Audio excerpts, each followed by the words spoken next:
नेता प्रतिपक्ष राजेंद्र राठौड़ चित्तौड़गढ़ में है और निश्चित तौर पर कल जिस प्रकार से दिल्ली गए थे, नेताओं से बात की, आलाकमान से बात की और बात की है तो खाली बधाई और आभार थोड़ी ना जताया होगा, राजनीतिक बातें भी होंगी। चुनाव इसी साल होना है। देखिए, जब कभी भी कोई कार्यकर्ता को कोई दायित्व मिलता है और दायित्व एक उम्मीद के साथ दिया जाता है आलाकमान के द्वारा, शीर्ष नेतृत्व के द्वारा, कि बेहतर और बेहतरी से काम करेंगे, तो धन्यवाद देना एक संस्कार की बात है।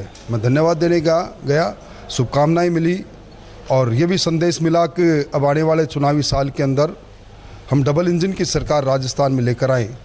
इसके लिए सब कार्यकर्ता समरसता से एक जगह होकर और इस भ्रष्ट सरकार को हटाएं, ये संकल्प हमारा भी है और हमारे नेतृत्व का हमें निर्देश भी, हम इस निर्देश को पूरा करेंगे। गुलाबचंद कटारिया नेता प्रतिपक्ष थे, उनका कितना बड़ा कद था। निश्चित तौर पर जब वो राजभवन गए उसके बाद से न सिर्फ एक सीट खाली हुई, 2 सीटें खाली हो गई। मेवाड़ से कद्दावर नेता कम हुआ, दूसरा विधानसभा से नेता प्रतिपक्ष। दोनों को भरने के लिए राजेंद्र राठौड़ और सीपी जोशी को लगाया गया। क्या लगता है 1 पे 11?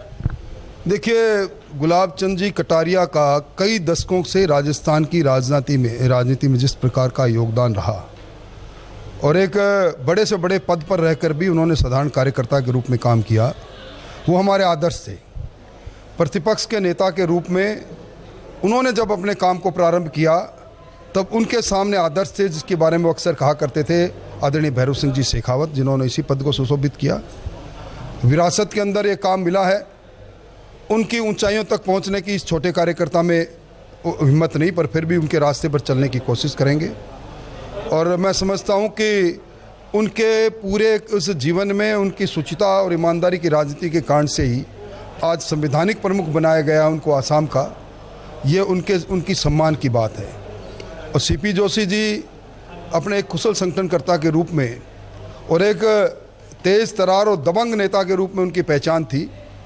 निश्चित तौर पर जब उनको ये काम मिला है इस पूरे प्रदेश में भारतीय जनता पार्टी की अगुवाई करने के लिए, तो चित्तौड़ के लिए सौभाग्य की बात है, गर्व की बात है ही।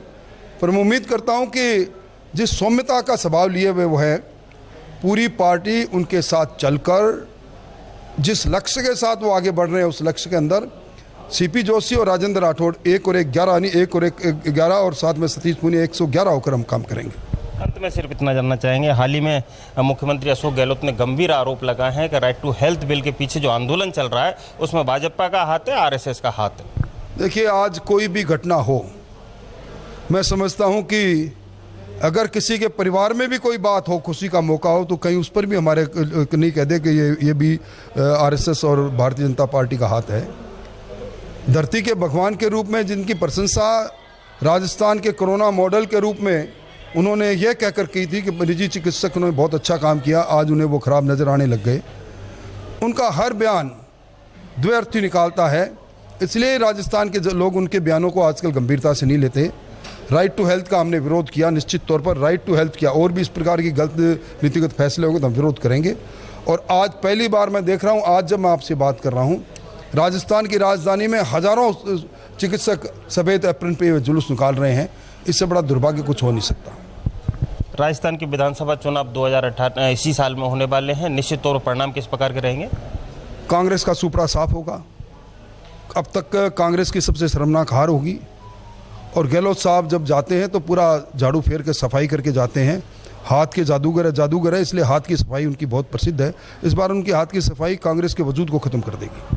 तो ये थे नेता प्रतिपक्ष राजेंद्र राठौड़। निश्चित तौर पर साफ शब्दों में कहा है कि जिस तरह से हम नियुक्तियां हुई हैं, चाहे सीपी जोशी की नियुक्ति हो, चाहे मेरी नियुक्ति हो, चाहे सतीश पूनिया की नियुक्ति हो, 111 नहीं बल्कि 111 बनकर काम करेंगे। और दूसरा, उन्होंने कांग्रेस पर भी जमकर तंज कसे हैं। कैमरा पर्सन चंद्रेश जैन के साथ PK Agarwal, First India News, Chittorgarh.